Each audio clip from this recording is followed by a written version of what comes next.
जय हिंद दोस्तों, नमस्ते। This is the part 2 of the chapter number 2, globe, latitudes and longitudes. हमने जो है क्या क्या कवर कर लिया है इसके बारे में जो है बताते हैं। हमने जो है लैटिट्यूड्स कवर कर लिया है। लैटिट्यूड्स कहते किसे हैं, अब जो है लैटिट्यूड्स में कौन सी लैटिट्यूड्स इम्पोर्टेंट्स हैं, ठीक है, हमने यह भी डिस्कस कर लिया है। आपको जो है एक बार रिमाइंड कराते हैं और रिमाइंड यहीं से कर लेते हैं। तो हमने बताया था कि एक ऐसा लैटिट्यूड्स जो हमारे अर्थ से बीचों बीच पास होता है उसे हम इक्वेटर कहते हैं। यह इक्वेटर हमारे अर्थ को दो बराबर भाग में डिवाइड कर देता है। ऊपर वाले भाग को, अपर पार्ट को हम नॉर्दर्न हेमिस्फीयर कहते हैं और नीचे वाले पार्ट्स को साउदर्न हेमिस्फीयर कहते हैं, ठीक है। उसके बाद जो हमने बताया था कि अब इक्वेटर से नॉर्थ की तरफ, नॉर्थ साइड में, इक्वेटर से नॉर्थ साइड में एक और सर्कल होता है, एक और लैटिट्यूड्स होता है, that is tropic of cancer, ठीक ना। उसका जो डिग्री है वह कितना है, तो 23.5 डिग्री नॉर्थ, ठीक है। और नीचे की तरफ यानी कि साउथ में ट्रॉपिक ऑफ कैप्रिकॉर्न होता है, ठीक ना। और इन दोनों यानी कि ट्रॉपिक ऑफ कैंसर और ट्रॉपिक ऑफ कैप्रिकॉर्न के बीच वाले रीजन को हमने बताया था कि टॉरिड जोन कहते हैं, ठीक है। उसके बाद हम आर्कटिक सर्कल भी पढ़ चुके हैं, ठीक ना, अंटार्कटिक सर्कल भी पढ़ चुके हैं। क्या होता है नॉर्थ टेम्परेट जोन, ठीक ना, फ्रिड जोन। उसके बाद जो है साउथ टेम्परेट जोन, ठीक ना, फ्रिड साउथ में फ्रिड जोन जो है कैसा टेम्परेचर रहता है इन एरिया में, हमने यह जो है डिस्कस कर लिया है, ठीक है। आज जो है स्टार्ट करेंगे क्या, तो लॉन्गिट्यूड्स स्टार्ट करेंगे, ठीक है। लॉन्गिट्यूड्स स्टार्ट करना है, चलिए स्टार्ट करते हैं। कहता है कि to fix the position of a place it is necessary to know somethings more than the latitudes of that place. You can see, for example, that Tonga Island in the Pacific Ocean and Mauritius Island in the Indian Ocean are situated on the same latitudes, ठीक ना। अब देखिए Pacific ocean और Indian ocean, ठीक ना, Pacific ocean, Indian ocean, और दोनों के आइसलैंड की बात कर रहा है, ठीक ना। तो टोंगा आइसलैंड और कौन सा आइसलैंड, तो मॉरिटियस आइसलैंड, या दोनों जो है सेम लैटिट्यूड्स, सेम जो है सेम लैटिट्यूड्स पे हैं। हम लॉन्गिट्यूड्स की बात कर रहे हैं। कह रहा है कि to fix the position of a place, ठीक ना, to fix the position of a place, किसी भी स्थान का पोजीशन फिक्स करना, इट इज़ नेसेसरी, यह जरूरी होता है, टू नो यानी कि जानना, somethings more than latitudes of that place, यानी कि उस प्लेस के लैटिट्यूड्स के बारे में जानना जो है ज़रूरी होता है, जैसे कि हमने एग्जाम्पल में लिया है, ठीक है। उसके बाद जो है यहाँ पे डिग्री के साथ जो है डायरेक्शन भी बता दिया, 20 डिग्री साउथ। कह रहा है कि now in order to locate them precisely we must find out how far east और west this place are from a given line of reference running from the north pole to the south pole. This line of reference are called meridians of longitudes, ठीक है। कह रहा है कि ठीक है, हमने लैटिट्यूड्स को देखा, लैटिट्यूड्स को समझा कि अगर हम किसी चीज़ को समझना चाहते हैं, उसके लोकेशन को समझना चाहते हैं, तो लैटिट्यूड्स इंपॉर्टेंट है, लैटिट्यूड्स जानना हमको ज़रूरी है। लेकिन उस प्लेस के बारे में और विधिवत जानना चाहते हैं, और मतलब एग्जैक्ट लोकेशन, एग्जैक्ट पॉइंट पे जाना चाहते हैं, तो हमको यह पता होना चाहिए कि वह जो है नॉर्थ से कितनी दूरी पे है, ईस्ट और साउथ, मतलब ईस्ट से कितने दूरी पे है, ठीक है। तो यानी कि चारों दिशाओं का हमको ज्ञान होना जरूरी है। वही कह रहा है कि now in order to locate them precisely we must find out how far east और वेस्ट दिस प्लेस, यानी कि ईस्ट और वेस्ट से कितना दूरी पे है, और यह जो है हम पता लगा पाएंगे with the help of meridians of longitudes, यानी कि लॉन्गिट्यूड्स की सहायता से, ठीक है। आगे चलते हैं, और यहाँ पे देख सकते हैं आप लोग, ठीक है। यह जो है अब सर्कल बन रहा था, जो ये वाला सर्कल, तो ये तो लैटिट्यूड्स था, लेकिन अब लॉन्गिट्यूड्स बनेगा, ठीक ना। यह सीधी जो रेखा बनेगी, यह सीधी जो लाइन आ रही है, यह क्या है, लॉन्गिट्यूड्स है, ठीक ना। आगे चलेंगे हम लोग, आगे देखेंगे, चलिए। कह रहा है कि and the distance between them are measured in degrees of longitudes. कह रहा है कि इनके बीच का जो डिस्टेंस है वह जो है डिग्री में मापी जाती है। कह रहा है कि each degree is further divided into minutes and minutes into seconds, और जो प्रत्येक डिग्रीज़ हैं, जो डिग्रीज़ होती हैं लॉन्गिट्यूड्स एंड लैटिट्यूड्स में, यह जो है मिनट्स में डिवाइड होती हैं, और मिनट किस में, तो सेकेंड में। ठीक है, कहते हैं कि they are semi circle and the distance between them decrease steadily polewards until it becomes zero at the poles where all the meridians meet।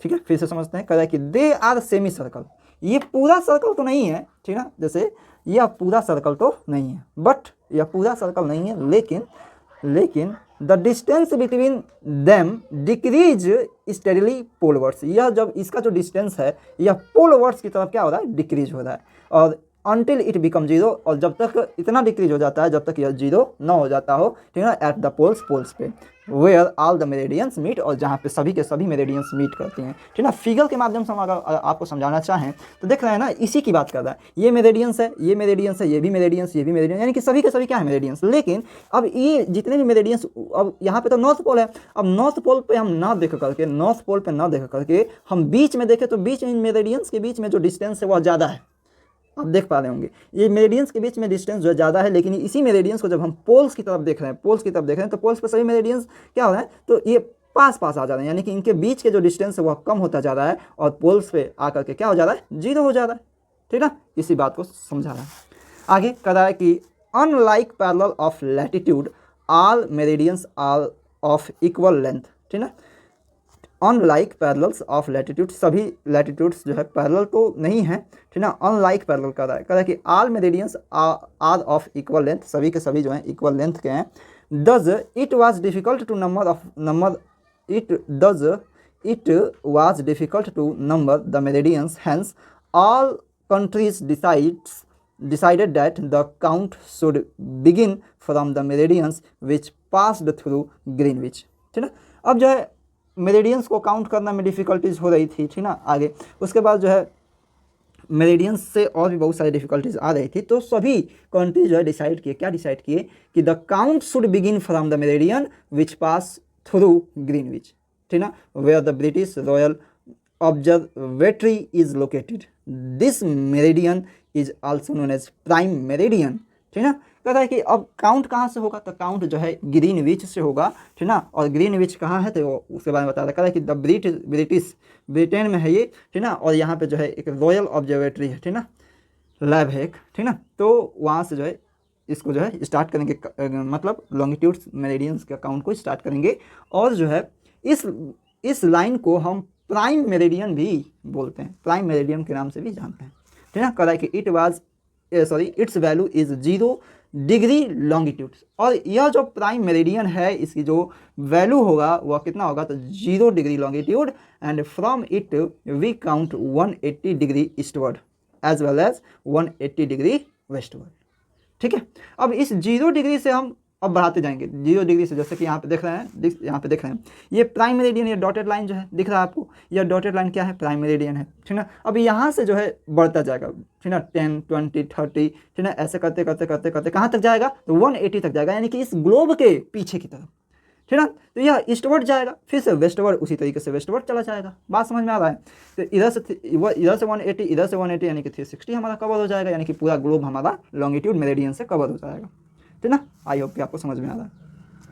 कहता है कि the prime meridian and 180 meridian divide the earth into 2 equal halfs. ठीक ना, कहता है कि अब इस वजह से जो है यह जो प्राइम मेरेडियन है, जिस तरीके से हमारा इक्वेटर अर्थ को 2 इक्वल हाफ में डिवाइड कर रहा था, उसी तरीके से यह प्राइम मेरेडियन भी 2 इक्वल हाफ में डिवाइड कर देगा। ठीक ना, चलिए, कहता है कि the eastern hemisphere and the western hemisphere, eastern and western. अब इक्वेटर जो है नॉर्दर्न हेमिस्फीयर और साउदर्न हेमिस्फीयर में डिवाइड कर रहा था, लेकिन जो यह प्राइम मेरेडियन यानी कि ग्रीनविच मेरेडियन, यह जो है ईस्टर्न और वेस्टर्न हेमिस्फीयर में डिवाइड करेगा हमारे ग्लोब को, हमारे अर्थ को। Therefore the longitude of a place is followed by letter E for the east and W for the west. इस वजह से जो है ईस्ट के लिए हम ई का इस्तेमाल करेंगे और W जो है वेस्ट के लिए इस्तेमाल करेंगे। It is however interesting to note that 180 degree east and 180 degree west meridian are on same line। ठीक ना, यानी कि 180 डिग्री का जो मेरेडियन होगा वो अब बहुत इंपॉर्टेंट चीज़ है, ये बहुत इंपॉर्टेंट चीज़। अब इसका इसलिए इंपॉर्टेंट कर रहे हैं क्योंकि जब हम नंबर ऑफ मेरिडियंस की बात करेंगे ना, नंबर ऑफ मेरिडियंस की बात करेंगे तो वहाँ से एक मेरिडियन जो है क्या हो जाता है, कम हो जाता है। और कम कैसे हो जाता है तो कई लोगों को ये बात समझ में नहीं आती है, ठीक ना। आगे हम उसका डिस्कशन करेंगे, ठीक ना। तो यहाँ पे जो है वही कर रहा है कि 180 डिग्री ईस्ट वाला मेरिडियन और 180 डिग्री वेस्ट वाला मेरिडियन दोनों के दोनों एक ही लाइन पे होते हैं, ठीक ना। यही बात कर रहा है। कह रहा है कि now look at the grid of the parallels of the latitudes and meridians of longitudes on globe. अब आप जो है इस ग्लोब में लैटिट्यूड्स और लॉन्गिट्यूड्स देख सकते हैं। या ये जो सर्कल नुमा जा रहा है यह क्या है, तो यह लैटिट्यूड्स, और ये ऊपर से जो आ रहा है ये ऊपर से जो आ रहा है यह क्या है, लॉन्गिट्यूड्स, ठीक है। चलिए, you can locate any point on the globe, you can locate any point on the globe very easily if you know its latitudes and longitude। यदि आप जो है किसी भी बिंदु का लैटिट्यूड्स और लॉन्गिट्यूड्स जानते हैं तो आप जो है ग्लोब पे बहुत ही आसानी से उसको लोकेट कर सकते हैं। फॉर एग्जांपल, ठीक ना, Dhubri in Assam is situated at 26 degree north latitudes and 90 degree east longitude, ठीक है। Find out the point where these two lines cut each other. अब देखिए, अब इस आसाम के धुबरी का हमको लोकेशन मतलब पता करना है कि कहाँ पे है। हमको गिवन क्या है, तो गिवन हमको इसका पॉइंट दे दिया है, लैटिट्यूड और लॉन्गिट्यूड दे दिया है, ठीक है। तो आसानी से हम कर सकते हैं, लैटिट्यूड्स दे दिया, लॉन्गिट्यूड दे दिया। तो लॉन्गिट्यूड कितना है, तो 90 डिग्री ईस्ट है, और लैटिट्यूड कितना है, तो 26 डिग्री नॉर्थ है, ठीक ना। तो सबसे पहले तो आप जो डायरेक्शन का ध्यान रखेंगे। सबसे पहले काम ये करना है कि नॉर्थ कर रहा है तो ऊपर, ठीक ना। उसके बाद नॉर्थ जब ऊपर हो गया तो साउथ नीचे हो जाएगा, ठीक ना। उसके बाद इस साइड में हमारा क्या हो जाएगा, ईस्ट, और इधर हो जाएगा वेस्ट, ठीक है। तो इस बात का हम बहुत अच्छे से ध्यान रखेंगे। वही कह रहा है कि find out the point where these two lines cut each other, ठीक ना। अब जहाँ पे ये दो लाइन, ये दो लैटिट्यूड्स एंड ये जो लाइन्स है लैटिट्यूड्स एंड लॉन्गिट्यूड्स हैं, ये जहाँ पे आपस में कट करेंगी वहीं हमारा क्या होगा, वहीं वो पॉइंट होगा, ठीक है। कह रहा है कि that point will be the location of Dhubri's, ठीक है। कह रहा है कि to understand this clearly draw equidistance vertical and horizontal lines, ठीक ना। अब इसको लॉन्गिट्यूड लैटिट्यूड अगर आपको नहीं समझ में आ रहा है तो वही एनसीईआरटी बता रहा है कि आप जो है क्या कर सकते हैं, हॉरिजॉन्टल एंड वर्टिकल लाइंस को ड्रॉ कर सकते हैं एट इक्वल डिस्टेंस, ठीक है। ऑन पेपर कह कि level the verticals row and verticals row with numbers and horizontal row with letters, draw some small circle, ठीक ना, random on points where this horizontal and verticals lines intersect each other, name this small circle as ABCDE, let vertical lines represent east longitude and horizontal lines as north latitudes, ठीक ना। Now you will see that circle A is located on B north latitudes and 1 degree east longitude, ठीक ना। उसके बाद find out the location of the other circle. वही कह रहा है कि हम क्या कर सकते हैं, इसको और अच्छे से समझने के लिए हम लाइन खींच सकते हैं, लाइन ड्रॉ कर सकते हैं हॉरिजॉन्टल और वर्टिकल, ठीक ना। ये हॉरिजॉन्टल हो गया, ये वर्टिकल हो गया, बट लाइन जो है एट इक्वल डिस्टेंस पे होना चाहिए। और लाइन को हम पॉइंट दे देंगे 1 2 3 4 और ABCDE, ठीक ना। हॉरिजॉन्टल को हम ABCDEF ऐसे करके दे देंगे। उसके बाद वर्टिकल्स को 1 2 3 4 कर देंगे। और जो है जहाँ पे कट कर रहे हैं इनको जो है यहाँ पे गोला बना सकते हैं, ठीक ना। जिस पॉइंट को जैसे कि यहाँ पे कट कर देते हैं, यहाँ पे हम गोला बना सकते हैं, इसको पॉइंट दे सकते हैं, ठीक ना। उसके बाद जो है ये 1 जो है यह नॉर्थ होगा, इधर ऊपर की तरफ नॉर्थ हो जाएगा, नीचे की तरफ हमारा क्या हो जाएगा, साउथ। अब जो है वही कर रहा है कि जो now you will see that circle A, अब इस सर्कल की बात कर रहा है, इस सर्कल ए की बात कर रहा है। कह रहा है कि is located on B degree north, यानी कि B और नॉर्थ में एंड लैटिट्यूड्स 1 डिग्री ईस्ट पे, 1 डिग्री ईस्ट लॉन्गिट्यूड पे, ठीक ना। तो यह लॉन्गिट्यूड पे 1 डिग्री लॉन्गिट्यूड पे है, यानी कि लॉन्गिट्यूड होगा, ये क्या लैटिट्यूड, ठीक ना। तो 1 डिग्री ईस्ट यानी कि इधर की तरफ है, ठीक है। तो 1 डिग्री ईस्ट हमारा लॉन्गिट्यूड, और जो है सर्कल ए वाला B डिग्री नॉर्थ की तरफ है, ठीक ना। तो आई होप कि आपको समझ में आ रही होंगी चीज़ें, ठीक ना। तो बहुत टफ नहीं है। चलिए, तो ये हमारा दिया गया है मैप है, ठीक ना। इस मैप में जो है आप जो है क्या देख सकते हैं, हाँ, तो यह ग्रीनविच देख सकते हैं। ग्रीनविच जो लाइन्स है, ये जो ग्रीनविच लाइन से डॉटेड दिखाया गया है, ये आप देख सकते हैं। यह अहेड है यानी कि इसके आगे की तरफ, यह जो है बिफोर यानी कि इसके पहले की लाइन है, ठीक है। उसके बाद जो है यहाँ पे जो है अटलांटिक ओशियन है। उसके बाद यहाँ पे जो है पैसिफिक ओशियन, ठीक है। इंडियन ओशियन इधर है, पैसिफिक ओशियन फिर से इधर आ गया, ठीक है। तो ये सारे जो है आप देख सकते हैं, ठीक ना। इंटरनेशनल डेट लाइन, ठीक ना, इंटरनेशनल डेट लाइन यहाँ पे दिया है, इसको भी आप ध्यान से देख सकते हैं, international date line before and ahead, ठीक ना। चलिए आगे चलते हैं, देखते हैं कितना है, ज़्यादा नहीं है, कवर हो जाएगा। चलिए लेकिन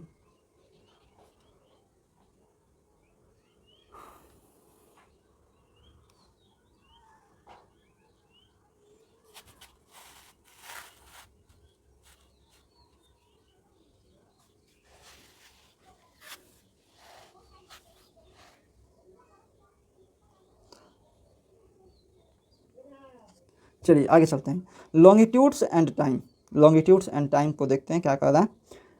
कह रहा है कि the best means of measuring time is by the movement of the earth, the moon and the planets, the sun regularly rise and set every day and naturally it is the best time keeper throughout the world, local time can be reckoned by the shadow cast by the sun, which is the shortest at moon and longest at sunrise and sunset, ठीक है। कहता है कि measuring time, measuring का जो best way है वह क्या है, तो मूवमेंट ऑफ द अर्थ, ठीक ना, मूवमेंट ऑफ द अर्थ के द्वारा, उसके बाद जो है मूवमेंट ऑफ मून, प्लैनेट्स के मूवमेंट के द्वारा। कह रहा है कि the sun regularly rise and set every day, जो सूर्य है हमारा जो है डेली उगता है और डेली डूबता है, ठीक ना, डेली राइज करता है, डेली सेट होता है, ठीक ना, नेचुरली, और यह जो है नेचुरली नेचर वाला प्रोसेस है। कह रहा है कि it is the best time keeper throughout the world, और यह जो है इसके वजह से जो है बेस्ट टाइम जो है मिलता है थ्रू द वर्ल्ड, यानी कि पूरे वर्ल्ड को, पूरे विश्व को। कह रहा है कि local time can be record by the shadow cast by the sun. अब जो लोकल टाइम, यानी कि अब शैडो कास्ट बाय सन का मतलब यह है कि हम सूर्य उग रहा है तो अब इधर कितना बजेगा, ठीक ना, कितना टाइम होगा, ठीक ना, उसके बाद सूर्य डूब रहा है तो कितने बजे, तो इसकी बात कर रहा है। कह रहा है कि which is the shortest at the moon and longest at the sunrise, ठीक ना, और यह जो है लोकल टाइम जो है शॉर्टेस्ट एट मून, ठीक ना, मून में शॉर्टेस्ट एट नून, यह जो है शॉर्टेस्ट एट नून होता है, एंड लॉन्गेस्ट एट सनराइज ना, यह जो समय है, यह जो लोकल टाइम है, सूर्य उदय के समय लंबा थोड़ा सा होता है, ठीक है, लेकिन नून में जो है शॉर्टेस्ट होता है, छोटा होता है। कहता है कि when the prime meridians of Greenwich has the sun at the highest point in the sky, all the place along this meridian will have mid day or noon. वही कह रहा है कि दोपहर कैसे होता है, कब होता है, ठीक ना, दोपहर कैसे होता है और कब होता है, तो वही बता रहा है कि जब प्राइम मेरिडियन यानी कि ग्रीनविच जो लाइन्स है, कह रहा है कि the sun at the highest point in the sky, आसमान में जब जो है सूर्य क्या होता है, तो हाईएस्ट पॉइंट पे होता है, एकदम हाईएस्ट ऊंचाई पे होता है, ठीक ना, तो उस समय जो है क्या होता है, तो उस समय जो है मिड डे और नून होता है, यानी कि दिन का बीच वाला हिस्सा मिड डे, और नून यानी कि जिसे हम दोपहर कहते हैं। कहता है कि as the earth rotate from west to east, ठीक ना, जैसा कि हम जानते हैं अर्थ जो है रोटेट करता है वेस्ट टू ईस्ट, ठीक ना, रोटेट की बात कर रहा है, यानी कि अपने अक्ष पे। कहता है कि those placed east of Greenwich will be ahead of Greenwich time and those to west will be behind it. कहता है कि the rate of difference can be calculated as follow, the earth rotate 360 degree in about 24 hours, which means 15 degree an hours और 1 degree in 4 minutes. ये important है, ये जो है important है, ठीक है, यह क्या है इंपॉर्टेंट। कहता है कि जो हमारा पृथ्वी है, पृथ्वी जो है 15 डिग्री 1 आवर में रोटेट करता है, 1 डिग्री 4 मिनट में रोटेट करता है, ठीक ना। कहता है कि thus when it is 12 noon at Greenwich, the time at 15 degree east of Greenwich will be 15 into 4 यानी कि 60 minute, 1 hour ahead of Greenwich time, ठीक ना, which means 1 PM, but at 15 degree west of Greenwich the time will be behind Greenwich time by 1 hour, it will be 11 AM। Similarly at 180 degree it will be midnight when it is 12 noon at Greenwich, ठीक ना। वही कह रहा है कि जब जो है अब 15 डिग्री आगे का मतलब कि 15 डिग्री मूव कर रहा है 1 आवर में, हमारा जो अर्थ है वह 15 डिग्री मूव कर रहा है 1 आवर में। कह रहा है कि वही कह रहा है कि 1 hour ahead of Greenwich time which means 1 PM, ठीक है। अब ग्रीनविच से 1 अब अहेड यानी कि आगे की तरफ अगर हम चलें तो 1 बज जाएगा, ठीक ना। अब ग्रीनविच पे लेकिन ग्रीनविच पे कितना बज रहा है, ग्रीनविच पे 12 बज रहा है, ग्रीनविच पे 12 बज रहा है। लेकिन जब हम ग्रीनविच के आगे बढ़े, ग्रीनविच के जब हम आगे बढ़े यानी कि ठीक ना, तो वहाँ पे समय कुछ और होता, यानी कि वहाँ पे 1 बज गया, ठीक ना। लेकिन अब हम ग्रीनविच के अगर हम पीछे चलें तो पीछे अगर हम चल दिए तो हम वहाँ पे ग्रीनविच पे 12 बज गया, तो पीछे जब चले तो वहाँ पे 11 बज जाएगा, ठीक ना। यानी कि 15 डिग्री आगे जाने 15 डिग्री आगे जाने की बात कर रहा है, 15 डिग्री पीछे जाने की बात कर रहा है, ठीक ना। 15 degree west of Greenwich and 15 degree east of Greenwich, ठीक है। आई होप आपको समझ में आ रहा होगा, ठीक ना। अगर नहीं समझ में आ रहा है तो कमेंट कर सकते हैं, ठीक ना, वीडियो बना करके रिप्लाई दिया जाएगा, ठीक है। आगे चलिए चलते हैं। कह रहा है कि similarly at 180 degree it will be midnight when it is 12 noon at Greenwich. अब हम 180 डिग्री ईस्ट पे चले या वेस्ट पे, वेस्ट की तरफ से, दोनों लाइन तो सेम होती हैं, तो दोनों लाइन सेम जब होती हैं तो वही कह रहा है कि जब हम 180 डिग्री पे होते हैं तो वहाँ पे मिडनाइट होता है, ठीक ना, midnight when it is 12 noon at Greenwich, ठीक ना। अब 12 नून एट ग्रीनविच, अब ग्रीनविच पे क्या होगा तो दोपहर होगा, ठीक ना, वही बात कर रहा है, ठीक ना। अंधेरा आ रहा है क्या, चलिए चलते हैं, मैनेज करते हैं थोड़ा सा। कह रहा है कि at any place a watch can be adjusted to read 12 o'clock when the sun's at the highest point in the sky. When it is midday, the time shown by the such a watch will give the local time for the place. You can see that all the places on a given meridian of longitudes have the same local time, ठीक ना। अब जो है 12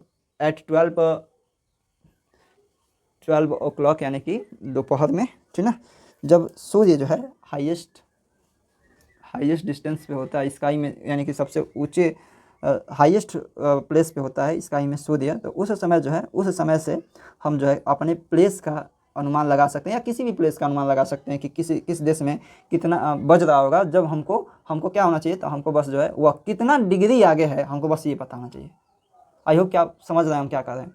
हम ये कर रहे हैं कि अगर हमारा दोपहर का समय है, ठीक ना, और हम चाह रहे हैं कि किसी भी कंट्री का समय पता करना चाह रहे हैं, और वह कंट्री ग्रीनविच से कितना आगे है या कितना पीछे है, अगर हमको ये पता चल जाता है, ठीक ना, ये पता चल जाता है, तो हम जो है आसानी से जो है टाइम बता सकते हैं उस कंट्री का, ठीक ना, उस कंट्री का हम क्या कर सकते हैं, टाइम बता सकते हैं, ठीक है, वही कर रहा है। अब जो है आगे हमको पढ़ना है why do we have standard time. अब हमारे पास स्टैंडर्ड टाइम की आवश्यकता क्यों है, ठीक ना, स्टैंडर्ड टाइम की आवश्यकता क्यों है, इसको जो है देखना है। चलिए आगे समझते हैं। Why do we have standard time, ठीक है। कहते हैं कि the local time of a place which are on different meridians are bound to differ. For example, it will be difficult to prepare a timetable for trains which cross several longitudes in India. For instance, there will be a difference of about 1 hour and 45 minutes in the local times of Dwarka in Gujarat and Dibrugarh in Assam, ठीक है। कह रहा है कि जो local time होता है वह, अब देखिए हर एक मेरिडियन पे अपना एक लोकल टाइम है, हर एक मेरिडियन पे अपना एक लोकल टाइम है, ठीक ना, क्योंकि 1 डिग्री का अगर चेंज हो रहा है तो 4 मिनट का बदलाव हो जाता है। बात समझिएगा, 1 डिग्री का अगर चेंजिंग हो रहा है तो 4 मिनट का चेंजिंग हो रहा है, 4 मिनट का डिफरेंस आ जाएगा। तो वही कह रहा है कि हर एक मेरिडियंस का अपना एक लोकल टाइम है, और कह रहा है कि it will be difficult to prepare a time table for trains and other activities also. कह रहा है कि अगर हमारा पास जो है एक स्टैंडर्ड टाइम नहीं रहेगा तो डिफ़िकल्टीज़ बहुत सारी होंगी, ट्रेन्स का टाइम टेबल बनाने में डिफ़िकल्टीज़ होंगी, ठीक ना, कोई ऑफिस 10 बजे खुलेगा तो कोई ऑफिस जो है 1 बजे खुलेगा, इस तरीके का बहुत सारी डिफ़िकल्टीज़ का सामना करना पड़ेगा। कह रहा है कि क्यों, अब ट्रेन के टाइम टेबल में क्यों दिक्कत आ जाएगी, क्योंकि जो ट्रेन है वह सर्वल्स लॉन्गिट्यूड्स को क्रॉस करती हैं, बहुत सारे लॉन्गिट्यूड्स को क्रॉस करती हैं, ठीक ना। तो देखिए in India for instance there will be a difference of about 1 hour 45 minutes in local times of Dwarka in Gujarat and Dibrugarh in Assam. Dwarka और असम में गुजरात और असम कह सकते हैं, ठीक ना। अब लगभग वही हो जाएगा, 1 घंटा 45 मिनट्स का डिफरेंस है, ठीक ना, 1 घंटा 45 मिनट्स का डिफरेंस है। कहते हैं कि it is therefore necessary to adopt the local time of some central meridian of a country as a standard time for the country. इस वजह से जो है यह भी ज़रूरी है कि किसी भी लोकल टाइम को आप स्टैंडर्ड मतलब मान लीजिए, ठीक ना, ठीक ना। कह रहा है कि time of a some central meridian of country as a standard time for the country, ठीक ना। तो लोकल टाइम भी स्टैंडर्ड टाइम की तरीके से हो सकता है। कह रहा है कि in India the longitude of 82.5 degree east यानी कि 82 डिग्री 30 मिनट ईस्ट, ठीक ना, is treated as the standard meridian, ठीक ना। अब 82.5 डिग्री ईस्ट, ठीक ना, यह क्या है, तो इसे जो है हम अपना स्टैंडर्ड मेरिडियन, ठीक ना, स्टैंडर्ड मेरिडियन मानते हैं, ठीक ना। कहता है कि the local time at this meridian is taken as the standard time for the whole country. अब इस मेरिडियन का जो लोकल टाइम है, बात समझिएगा, इस मेरिडियन का जो लोकल टाइम है वह पूरे कंट्री के लिए स्टैंडर्ड टाइम की तरह वर्क करता है। कहते हैं कि it is known as the Indian standard time IST। इसको जो है हम इंडियन स्टैंडर्ड टाइम के नाम से भी जानते हैं, ठीक ना। यह जो है मेरिडियन आपको याद रखना होगा, 82.5 डिग्री ईस्ट, ठीक है। आगे चलते हैं। कह रहा है कि Kabir lives in a small town near Bhopal. Kabir जो है, कबीर नाम का लड़का स्मॉल टाउन में रहता है, भोपाल के नज़दीक। कह रहा है कि he tells his friend Alok that they will not be able to sleep tonight, ठीक ना। वह अपने फ्रेंड को बताता है कि वह जो है मतलब वो सो नहीं पाया पिछली रात को। कह रहा है कि a day and night cricket match between India and England had started at 2 p.m. in London. कह रहा है कि this means that the match would begin at 7:30 p.m. in India. कह रहा है कि अब सोने ना सो पाया, इसके पीछे रीजन क्या है। कह रहा है कि और day and night cricket match जो है खेला गया किसके बीच में, इंडिया और इंग्लैंड के बीच में। कह रहा है कि had started 2 PM in London. अब लंदन में 2 बजे स्टार्ट हुआ, तो इंडिया में कितना बजे, तो 7:30 PM यानी कि 7:30 PM यानी कि 7:30 बजे। कह रहा है कि इन इंडिया, कह रहा है कि and finish well into the night, ठीक ना, और यह जो है अच्छी तरीके से ख़त्म हुआ रात में। कह रहा है कि do you know what is the time difference between India and England. India और इंग्लैंड के बीच का डिफरेंस, जो टाइम का डिफरेंस वह कितना है। तो सीधा सीधे दिख रहा है 2 5 7 और ये 30 मिनट यानी कि 5 hour and 30 minute। वही कह रहा है कि India located east of Greenwich at 82.5 degree east is 5 hours and 30 minutes ahead of GMT यानी कि ग्रीनविच मीन टाइम, ठीक ना। यानी कि GMT से हमारा जो इंडिया का जो स्टैंडर्ड टाइम है IST जो है वह कितना अहेड है, आगे है, तो 5 घंटा 30 minute, 5 hour and 30 minutes। So it will B 7:30 PM in India when it is 2 PM Noon in London. यानी कि इस वजह से जो है लंदन में 2 बजा, तो इंडिया में कितना, 7 बजे, ठीक है। कह रहा है कि some countries have a great longitude extend and so they have adopted more than one standard time. कह रहा है कि कुछ कंट्रीज ऐसे भी हैं जैसे रसिया है, ठीक ना, चाइना है, कुछ कंट्री ऐसे हैं जो मतलब बहुत ज़्यादा क्या है, एक्सटेंड है, फैले हुए हैं। इस वजह से जो है उन्हें एक से अधिक जो है स्टैंडर्ड टाइम अपनाने की आवश्यकता होती है। For example in Russia there are as many as 11 standard time. लगभग 11 स्टैंडर्ड टाइम है रसिया के पास। कह रहा है कि the earth has been divided into 24 time zone, ठीक ना। जो अर्थ है, हमारा जो अर्थ है, has been divided into 24 time zone of 1 hour each. कह रहा है कि हर एक मतलब प्रत्येक घंटे का जो है 24 टाइम जोन डिवाइड किया गया है अर्थ का। कह रहा है कि each zone does cover 15 degree of longitude, और एक जोन जो है वह 15 डिग्री लॉन्गिट्यूड को कवर करता है। ठीक है, शाम को वीडियो शूट कर रहे हैं, इस वजह से थोड़ा अंधेरा हो गया। ठीक है, बाकी जो है चैप्टर नंबर 2 हम लोग का कंप्लीट हो गया। इस चैप्टर नंबर 2 का अब एक्सरसाइज हम लोग अगले वीडियो में देखेंगे। ठीक है, तो मिलते हैं अगले वीडियो में। जय हिंद।